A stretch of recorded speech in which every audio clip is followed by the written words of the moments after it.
तो कुछ ही देर में ट्रस्ट की बैठक होने वाली है, आपातकालीन बैठक। और हमारे साथ सुप्रीम कोर्ट के वरिष्ठ वकील विष्णु शंकर जैन मौजूद हैं। विष्णु जी, पहला सवाल आपसे यही होगा, आपके करियर के शुरुआती दौर में राम मंदिर का केस रहा है, हिंदुओं के मुद्दों को आप लगातार प्रमुखता से उठाते रहे, चाहे वो संभल का इशू हो, धार गौशाला का मुद्दा हो, चाहे वो ज्ञानवापी का इशू हो, तमाम मुद्दों को आपने सुप्रीम कोर्ट में रेज किया और हिंदुओं की पैरवी करते रहे। इस मामले को जब आपने सुना, जाना, तो आपका पहला रिएक्शन क्या रहा?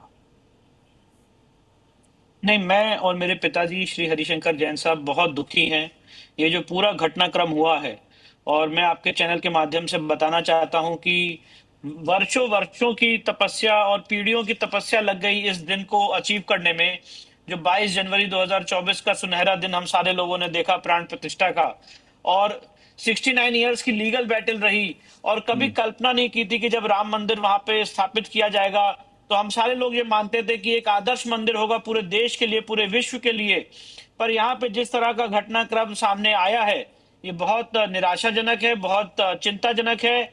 हम सारे लोग बहुत आहत हैं। मैं आपको बताना चाहता हूं कि जहां भी मैं बाहर जा रहा हूं, अगर मैं एयरपोर्ट पे जा रहा हूं, किसी व्यक्ति से मिल रहा हूं, तो हर आदमी सिर्फ और सिर्फ एक प्रश्न पूछ रहा है कि ये कैसे हो गया, क्या क्या ये हुआ कैसे, मतलब सवाल हमसे पूछे जा रहे हैं। और मैं आपको बताना चाहता हूं कि बहुत चिंता का विषय है। और ये तो बात हो गई समस्या की जी। अब जो हो गया है वो तो हम और आप बदल नहीं सकते हैं, पर इसको कैसे आगे ना हो, इसके लिए मैं सुप्रीम कोर्ट में लीगल कार्रवाई करने जा रहा हूं। ये बात मैं आपके चैनल पे बताना चाहता हूं, और बहुत जल्दी अपनी मांगों को लेके हम सुप्रीम कोर्ट जाने वाले हैं।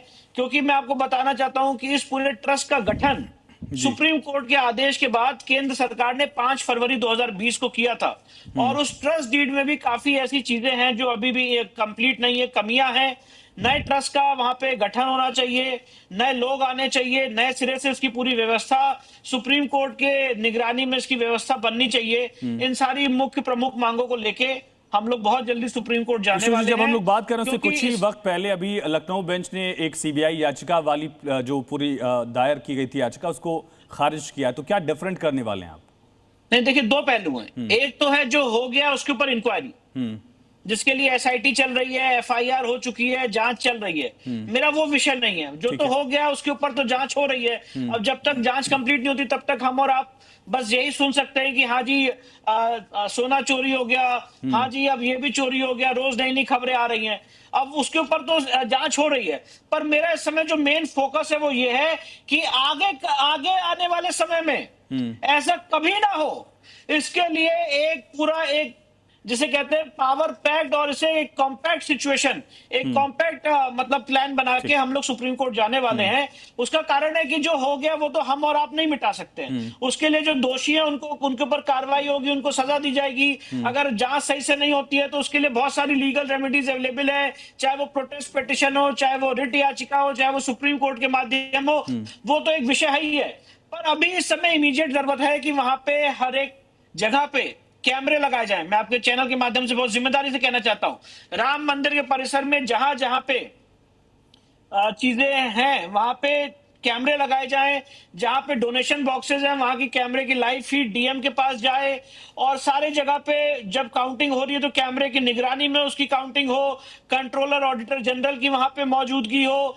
बहुत सारी ऐसी चीजें हैं जहां पे बराबर रेगुलेशन की जरूरत है। विष्णु जी, मेरा सवाल अगला आपसे, एक फैजाबाद बार काउंसिल की तरफ से फैसला लिया गया कि जितने भी आरोपी इस केस के हैं उनका केस वो नहीं लड़ेंगे। एक वकील होने के नाते आपका रुख क्या होगा ऐसे केस पे? देखिए, मैं तो ये बात कहना चाहता हूं कि हर आदमी को अधिकार है इस देश में लीगल रिप्रेजेंटेशन का।